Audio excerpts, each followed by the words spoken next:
ಮುಖ್ಯಮಂತ್ರಿಗಳ ಆಯ್ಕೆ ಪ್ರಕ್ರಿಯೆಗೆ ಸಂಬಂಧಪಟ್ಟಂತೆ ಸಾಕಷ್ಟು ಬೆಳವಣಿಗೆಗಳು ನಡೀತಾ ಇತ್ತು. ಅದೆಲ್ಲವೂ ಕೂಡ ಈಗ ಮುಕ್ತಾಯ ಆಗಿದೆ. ಈಗ ಕಾಂಗ್ರೆಸ್ ಹೈಕಮಾಂಡ್ನ ಸಂಪೂರ್ಣ ಚಿತ್ತ ರಾಜ್ಯ ಕಾಂಗ್ರೆಸ್ನ ತನಿಖೆಗೆ. ಸಿಎಂ ಡಿಸಿಎಂ ದೆಹಲಿ ಪ್ರವಾಸ, ಹೈಕಮಾಂಡ್ ಮಟ್ಟದಲ್ಲಿ ಮಹತ್ವದ ಚರ್ಚೆ, ನಾಯಕತ್ವ ಸಂಪುಟ ಪುನಾರಚನೆ, ಕೆಪಿಸಿಸಿ ಅಧ್ಯಕ್ಷ ಸ್ಥಾನ, ಇದೆಲ್ಲವೂ ಕೂಡ ಚರ್ಚೆಯ ವಿಚಾರಗಳು. 2 ದಿನಗಳ ಹಿಂದೆ ಕಾಂಗ್ರೆಸ್ ವರಿಷ್ಠರಿಂದ ಕರ್ನಾಟಕದ ವಿಚಾರವಾಗಿ ಚರ್ಚೆ ಆಗಿದೆ. ಹೈಕಮಾಂಡ್ ನಾಯಕರ ಚರ್ಚೆಯ ನಂತರ ಈಗ ಮುಖ್ಯಮಂತ್ರಿ ಸಿದ್ದರಾಮಯ್ಯನವರು ಹಾಗೂ ಡಿಸಿಎಂ ಡಿಕೆ ಶಿವಕುಮಾರ್ ಅವರಿಗೆ ಕರೆ ಬಂದಿದೆ. ಈ ಹಿನ್ನೆಲೆಯಲ್ಲಿ ನಾಳೆ ಸಿಎಂ ಸಿದ್ದರಾಮಯ್ಯ ಹಾಗೂ ಡಿಕೆ ಶಿವಕುಮಾರ್ ಅವರ ಜೊತೆಗೆ ರಾಹುಲ್ ಗಾಂಧಿ, ಮಲ್ಲಿಕಾರ್ಜುನ್ ಖರ್ಗೆ ಸಭೆಯನ್ನು ನಡೆಸುತ್ತಾರೆ. ನಾಯಕತ್ವ ಸಂಪುಟ ಪುನಾರಚನೆ ಹಾಗೂ ಕೆಪಿಸಿಸಿ ಅಧ್ಯಕ್ಷ ಸ್ಥಾನದ ವಿಚಾರ, ಇದೆಲ್ಲವೂ ಕೂಡ ನಾಳೆ ಸಭೆಯಲ್ಲಿ ಚರ್ಚೆಯಾಗುವಂತಹ ಸಾಧ್ಯತೆ ಇದೆ. ಮುಖ್ಯಮಂತ್ರಿಗಳ ಜೊತೆಗೆ ಉಪಮುಖ್ಯಮಂತ್ರಿಗಳ ಜೊತೆಗೆ ಚರ್ಚೆ ಆಗತ್ತೆ. ಹೈಕಮಾಂಡ್ ನಿಲುವಿನ ಬಗ್ಗೆ ಸಿದ್ದರಾಮಯ್ಯ ಹಾಗೂ ಡಿಕೆ ಶಿವಕುಮಾರ್ ಜೊತೆಗೆ ನಾಳೆ ಚರ್ಚೆ ನಡೆಯಲಿದೆ.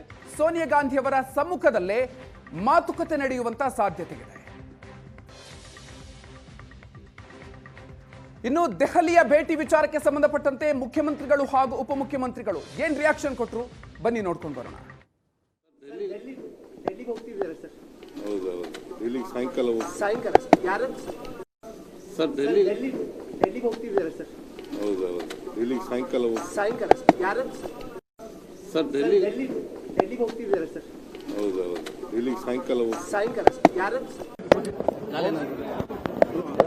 ಕೆಲವು ಸಂದರ್ಭದಲ್ಲಿ ಹೋಗ್ಬೇಕಾಗ್ತದೆ, ಹೋಗ್ತಾ ಇದ್ದೀನಿ. ಕೆಲವು ಸಂದರ್ಭದಲ್ಲಿ ಹೋಗ್ಬೇಕಾಗ್ತದೆ, ಹೋಗ್ತಾ ಇದ್ದೀನಿ. ಕೆಲವು ಸಂದರ್ಭದಲ್ಲಿ ಹೋಗ್ಬೇಕಾಗ್ತದೆ, ಹೋಗ್ತಾ ಇದ್ದೀನಿ.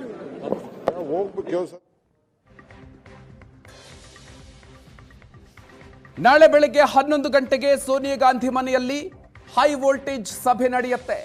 ಮುಖ್ಯಮಂತ್ರಿಗಳು ಹಾಗೂ ಉಪಮುಖ್ಯಮಂತ್ರಿಗಳು ಈ ಸಭೆಯಲ್ಲಿ ಭಾಗಿಯಾಗ್ತಾ ಇದ್ದಾರೆ. ನಾಯಕತ್ವ ಬದಲಾವಣೆಯ ಗೊಂದಲದ ವಿಚಾರವಾಗಿ ಮುಖ್ಯಮಂತ್ರಿಗಳು ಹಾಗೂ ಉಪಮುಖ್ಯಮಂತ್ರಿಗಳ ಜೊತೆಗೆ ಈ ಸಭೆಯಲ್ಲಿ ಚರ್ಚೆಯನ್ನ ನಡೆಸುವಂತಹ ಸಾಧ್ಯತೆ ಇದೆ. ಅದರ ಜೊತೆಗೆ ಸಂಪುಟ ಪುನಾರಚನೆ, ನಾಯಕತ್ವ ಬದಲಾವಣೆ, ಈ ವಿಚಾರಗಳು ಚರ್ಚೆ ಈಗ ಸಾಕಷ್ಟು ಕುತೂಹಲಕ್ಕೆ ಕಾರಣ ಆಗಿರೋದು. ಇನ್ನು ಮತ್ತೊಂದು ಕಡೆಯಲ್ಲಿ ಸಂಪುಟದಿಂದ ಕೆಲ ಸಚಿವರನ್ನ ಕೈ ಬಿಡುವ ವಿಚಾರವಾಗಿ ಕೂಡ ಚರ್ಚೆ ನಡೆಯುವಂತಹ ಸಾಧ್ಯತೆ ಇದೆ. ರಾಜ್ಯಸಭಾ ಚುನಾವಣೆಗೆ ಅಭ್ಯರ್ಥಿಗಳ ಆಯ್ಕೆಯ ಬಗ್ಗೆ ವರಿಷ್ಠರ ಜೊತೆಗೆ ಚರ್ಚೆಯನ್ನ ನಡೆಸುವಂತಹ ಸಾಧ್ಯತೆ ಇದೆ. ಪರಿಷತ್ ಚುನಾವಣೆಗೆ ಅಭ್ಯರ್ಥಿಗಳ ಆಯ್ಕೆಯ ಬಗ್ಗೆ ಕೂಡ ಈ ಸಂದರ್ಭದಲ್ಲಿ ಚರ್ಚೆ ನಡೆಯಬಹುದು.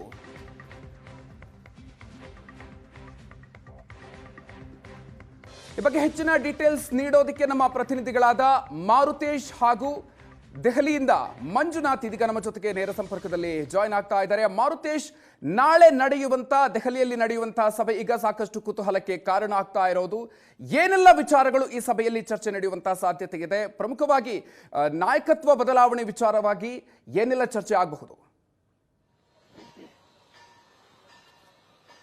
ಮಧುಕರ್, ಬಹಳ ಕ್ಲಿಯರ್ ಆಗಿ ಕರ್ನಾಟಕ ಸರ್ಕಾರದಲ್ಲಿ ಇರುವಂತಹ ಗೊಂದಲಗಳು ಒಂದು ಅಧಿಕಾರ ಹಂಚಿಕೆ ವಿಚಾರದಲ್ಲಿ ಹೈಕಮಾಂಡ್ ಮಧ್ಯಪ್ರವೇಶ ಮಾಡಿ ಒಂದು ಕ್ಲಿಯರ್ ಕಟ್ ಮೆಸೇಜ್ ಅನ್ನ ಕೊಡ್ಲಿ ಅನ್ನುವಂತ ಅಭಿಪ್ರಾಯ ಎಲ್ಲರಿಗೂ ಇದೆ.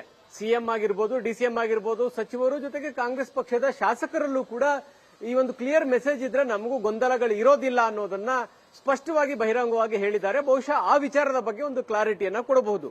ಇನ್ನೊಂದು, ಸಚಿವಾಕಾಂಕ್ಷಿಗಳ ದಂಡು ಹೈಕಮಾಂಡ್ ನಾಯಕರನ್ನ ಭೇಟಿಯಾಗಿತ್ತು.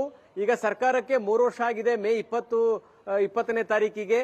ಇಂಥ ಸಂದರ್ಭದಲ್ಲೂ ಸಚಿವ ಸಂಪುಟ ಪುನರ್ರಚನೆ ಮಾಡದೇ ಇದ್ರೆ ಹಿರಿಯ ಸಚಿವರು ಬಹಿರಂಗವಾಗಿ ತಮ್ಮ ಅಸಮಾಧಾನವನ್ನ ಹೊರಹಾಕ್ಲಿಕ್ಕೆ ಶುರು ಮಾಡಿದ್ರು. ಈಗ ಮತ್ತೊಂದು ಸುತ್ತಿನ ಪ್ರಯಾಣ ಬೆಳೆಸೋದಕ್ಕೆ ಅವರು ಕೂಡ ರೆಡಿಯಾಗಿದ್ರು. ಹೀಗಾಗಿ ಸಚಿವ ಸಂಪುಟ ಪುನರ್ರಚನೆ ವಿಚಾರದಲ್ಲಿ ಒಂದು ಕ್ಲಿಯರ್ ಮೆಸೇಜ್ ಅನ್ನ ಹೈಕಮಾಂಡ್ ತೆಗೆದುಕೊಳ್ಬಹುದು ಅಥವಾ ಕ್ಲಿಯರ್ ಕಾಲ್ ಅನ್ನ ಹೈಕಮಾಂಡ್ ತೆಗೆದುಕೊಳ್ಬಹುದು ಅನ್ನುವಂತಹ ಲೆಕ್ಕಾಚಾರಗಳಿದಾವೆ. ಇನ್ನೊಂದು ಕಡೆ ರಾಜ್ಯಸಭೆ ಚುನಾವಣೆ ಕೂಡ ಘೋಷಣೆಯಾಗಿದೆ. ಮಲ್ಲಿಕಾರ್ಜುನ ಖರ್ಗೆ ಪುನರಾಯ್ಕೆ ಆಗ್ತಾರಾ ಅಥವಾ ಇಲ್ವಾ ಅನ್ನುವಂತ ವಿಚಾರಗಳು ಚರ್ಚೆ ಆಗಬೇಕು. ಇದರ ಜೊತೆಗೆ ಕಾಂಗ್ರೆಸ್ಗೆ 4 ಸ್ಥಾನಗಳ ಪೈಕಿ 3 ಸ್ಥಾನಗಳು ಸಿಗುತ್ತೆ. ಇದನ್ನ ಹೊರತುಪಡಿಸಿದ್ರೆ ಹೈಕಮಾಂಡ್ ನಿಂದ ಬರುವಂತ ಅಭ್ಯರ್ಥಿ ಯಾರು, ರಾಜ್ಯದ ಅಭ್ಯರ್ಥಿ ಯಾರಾಗಬೇಕು, ಹೀಗೆ ರಾಜ್ಯಸಭೆ ಚುನಾವಣೆ ವಿಚಾರಕ್ಕೆ ಸಂಬಂಧಪಟ್ಟ ಹಾಗೆಯೂ ಕೂಡ ಚರ್ಚೆಗಳು ನಡೆಯುತ್ತೆ.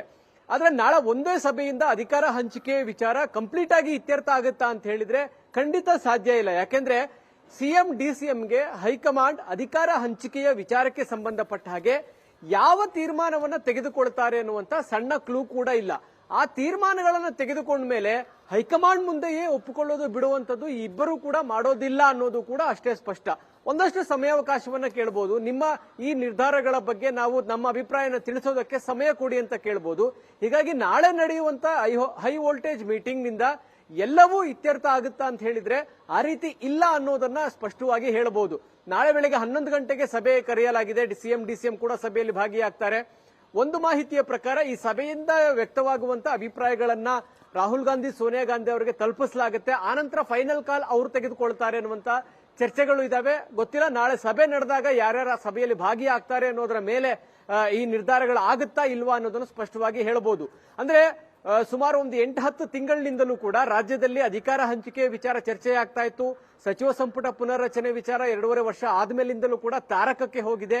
ಈ ಎಲ್ಲಾ ಗೊಂದಲಗಳನ್ನ ಹೈಕಮಾಂಡ್ ಪರಿಹರಿಸುವಂತ ನಿಟ್ಟಿನಲ್ಲಿ ಈ ಇಬ್ಬರನ್ನು ಕೂಡ ಕರೆದಿದ್ದಾರೆ ಅನ್ನೋದು ಅಷ್ಟೇ ಸ್ಪಷ್ಟ.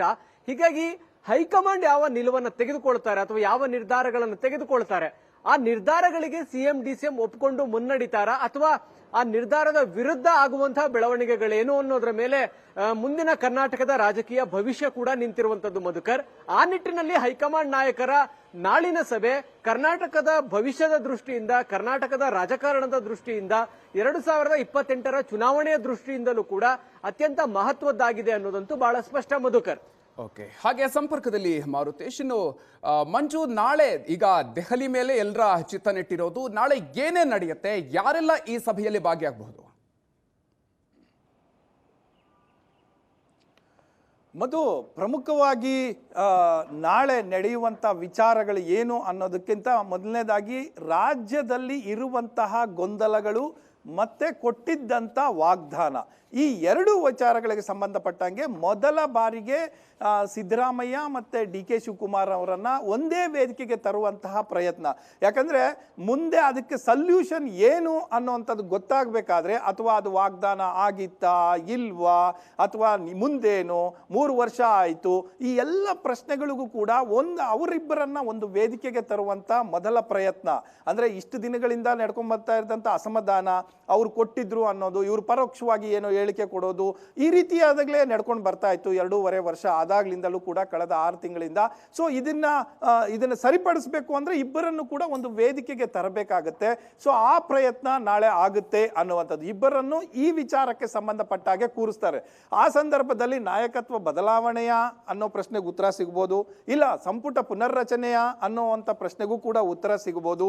ಸೊ ಈ ಮೊದಲನೇದಾಗಿ ಈ ಎರಡೂ ಪ್ರಶ್ನೆಗಳಿಗೆ ಉತ್ತರವನ್ನ ಕಂಡುಕೊಂಡು, ಜೊತೆಗೆ ನಾಳೆನೇ ತೀರ್ಮಾನ ಕೊಡ್ತಾರೆ ಅಂತ ಏನಿಲ್ಲ, ಇಬ್ಬರ ನಾಯಕರ ಅಭಿಪ್ರಾಯವನ್ನ ಮೊದಲನೇದಾಗಿ ಹೈಕಮಾಂಡ್ ಪಡ್ಕೊಳ್ಳುತ್ತೆ. ಈಗ ಆಲ್ರೆಡಿ ಮೊನ್ನೆಯೂ ಕೂಡ ಹೈಕಮಾಂಡ್ ಸಾಕಷ್ಟು ಜನ ಅವರ ನಿಕಟವರ್ತಿಗಳು ಯಾರ್ಯಾರಿದ್ದಾರೋ ಏನು ಕರ್ನಾಟಕದಲ್ಲಿ ಸಚಿವ ಸಂಪುಟದಲ್ಲಿ ಇರುವಂಥ ಕೆಲವು ಸಚಿವರನ್ನ ಇನ್ಕ್ಲೂಡಿಂಗ್ ಕೃಷ್ಣ ಬೈರೇಗೌಡರು ಕೂಡ ಬಂದು ಕೆಲವರನ್ನ ಭೇಟಿಯಾಗಿ ಅವರವರ ಅಭಿಪ್ರಾಯ, ಸಿಚುಯೇಷನ್ ಹೇಗಿದೆ ಮತ್ತೆ ಏನು ಮಾಡ್ಬೋದು, ಲಾಜಿಕ್ಕು, ಇವೆಲ್ಲವನ್ನು ಕೂಡ ಒಂದು ರೌಂಡು ಅವ್ರಿಗೆ ಬೇಕಾದಂಥವ್ರನ್ನ ಭೇಟಿಯಾಗಿ ಚರ್ಚೆ ಮಾಡಿರುವಂಥದ್ದು ಕೂಡ ಇದೆ. ಸೊ ಮತ್ತೆ ಹಲವಾರು ಸಂದರ್ಭಗಳಲ್ಲಿ ಹಿರಿಯ ನಾಯಕರುಗಳು ಮತ್ತೆ ಈ ಸಚಿವರುಗಳಿಂದಲೂ ಕೂಡ ಈಗ ಆಲ್ರೆಡಿ ಫೀಡ್ಬ್ಯಾಕ್ ತಗೊಂಡಾಗಿದೆ. ಅದೇ ರೀತಿ ಸುರ್ಜೇವಾಲಾ ಅವರು ಕೂಡ ಫೀಡ್ಬ್ಯಾಕ್ ಕೊಟ್ಟಿದ್ದಾರೆ. ಕೆ.ಸಿ. ವೇಣುಗೋಪಾಲ್ ಅವರಿಗೆ ಪೂರ್ತಿಯಾಗಿ ಎಲ್ಲ ಗೊತ್ತಿದೆ. ಇವೆಲ್ಲವೂ ಕೂಡ ನಾಳೆ ಎಲ್ಲವೂ ಕೂಡ ಈಗ ಆಲ್ರೆಡಿ 1 ಸುತ್ತು ಅಥವಾ 2 ಸುತ್ತು ಮಂಥನವೂ ಕೂಡ ಆಗಿದೆ. ಹಾಗಾಗಿ ಇವೆಲ್ಲ ಮಂಥನಗಳ ನಡುವೆ ಈಗ ಬೇಕಾಗಿರುವಂಥದ್ದು ಇಬ್ಬರು ಪ್ರಮುಖ ವ್ಯಕ್ತಿಗಳನ್ನ ಮುಖಾಮುಖಿ ಮಾಡಬೇಕು ಮತ್ತೆ ಒಂದೇ ವೇದಿಕೆಗೆ ತರಬೇಕು ಅನ್ನುವಂಥದ್ದು. ಅದು ನಾಳೆ ಸಾಧ್ಯ ಆಗುವಂಥ ಲಕ್ಷಣಗಳು ಈಗ ಕಾಣಿಸ್ತಾ ಇದೆ. 10 ಜನಪತ್ ನಿವಾಸದಲ್ಲಿ, ಅಂದರೆ ಈಗ ಸೋನಿಯಾ ಗಾಂಧಿ ಅವರು ಇರುವಂಥ ನಿವಾಸದಲ್ಲಿ ಸಭೆ ನಡೆಯುತ್ತೆ ಅನ್ನುವಂಥದ್ದು ಮೂಲಗಳು ಹೇಳ್ತಾ ಇದ್ದಾವೆ. ಸೊ ಆ ಸಭೆಯಲ್ಲಿ ರಾಹುಲ್ ಗಾಂಧಿ ಮತ್ತು ಖರ್ಗೆ ಅವರು ಭಾಗಿಯಾಗ್ತಾರೆ ಅನ್ನುವಂಥದ್ದು ಕೂಡ ಇದೆ. ಕೆ.ಸಿ. ವೇಣುಗೋಪಾಲ್ ಭಾಗಿ ಆಗ್ತಾರಾ ಇಲ್ವಾ ಅನ್ನುವಂಥದ್ದು ಇನ್ನೂ ಕೂಡ ಸ್ವಲ್ಪ ಡೌಟ್ ಇದೆ. ಯಾಕಂದರೆ ಅವ್ರದ್ದು ಜೈಪುರ್, ಇವತ್ತಿನ TPF ಪ್ರಕಾರ ಇವತ್ತು ನಾಳೆ ಅವರು ಜೈಪುರ್ಗೆ ಹೋಗ್ತಾರೆ ಅನ್ನುವಂಥ ಮಾಹಿತಿ ಇದೆ. ಯಾಕಂದರೆ ಅವರೇ ಕನ್ವೆ ಮಾಡಿರುವಂಥದ್ದು, ಜೊತೆಗೆ ಸಂಘಟನಾ ಕಾರ್ಯದರ್ಶಿ ಆಗಿರುವ ಕಾರಣಕ್ಕೋಸ್ಕರ ಅವರು ಇರಬೇಕು ಅನ್ನುವಂಥದ್ದು ಇರುತ್ತೆ. ಸೊ ಇಷ್ಟೆಲ್ಲದರ ನಡುವೆ ನಾಳೆ ಅವರು ಭಾಗಿಯಾಗ್ತಾರಾ ಇಲ್ವಾ ಅನ್ನುವಂಥದ್ದು ಕೂಡ ಕೆ.ಸಿ. ವೇಣುಗೋಪಾಲ್ ಒಂದು ಸಣ್ಣ ಡೌಟ್ ಇದೆ. ಇದನ್ನ ಹೊರತಾಗಿ ಈ ನಾಯಕರು, ಈ 4 ಜನ ನಾಯಕರು ನಾಳೆ ಸಭೆಯಲ್ಲಿ 11 ಗಂಟೆಗೆ ಭಾಗಿಯಾಗ್ತಾರೆ. ಇರುವಂತಹ ಗೊಂದಲಗಳಿಗೆ ತಿಳಿಗೊಳಿಸುವಂತಹ ಅಥವಾ ಪರಿಹಾರವನ್ನ ಹುಡುಕುವಂತಹ ಕೆಲಸ ನಾಳೆ ಆಗುತ್ತೆ ಕಾಂಗ್ರೆಸ್ ಹೈಕಮಾಂಡ್ ಇಂತ ಅನ್ನುವಂಥದ್ದು ಎಕ್ಸ್ಪೆಕ್ಟ್ ಮಾಡಬಹುದು ಮಧು. ಓಕೆ.